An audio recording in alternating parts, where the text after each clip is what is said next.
We'll guide you through how to make door frame in Blender. If you find this helpful, don't forget to like and subscribe. People search for this tutorial because beginners in Blender want to learn basic 3D modeling techniques like using references, extruding, and bridging edges. Many find the interface confusing at first. First, open Blender on your desktop to begin the modeling process. Then open your project by pressing Ctrl and O, and select your file. Once the project is loaded, press numpad 1 to switch to the front view for better alignment. Next, hide the door object first so it does not block your work area. After that, press Z and choose the wireframe view so you can clearly see through objects. Add a plane by pressing Shift and A, then select Plane from the menu. On the bottom left, extend the plane options and choose Align to View so it matches your perspective. Press Tab to go into edit mode and click the plane to begin editing. Carefully position it to match the door frame by adjusting each vertex to the correct location.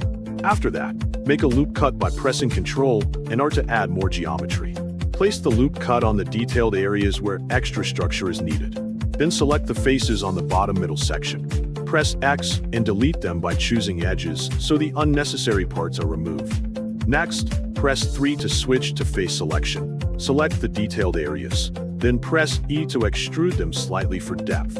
Repeat this step with other details to build a consistent structure.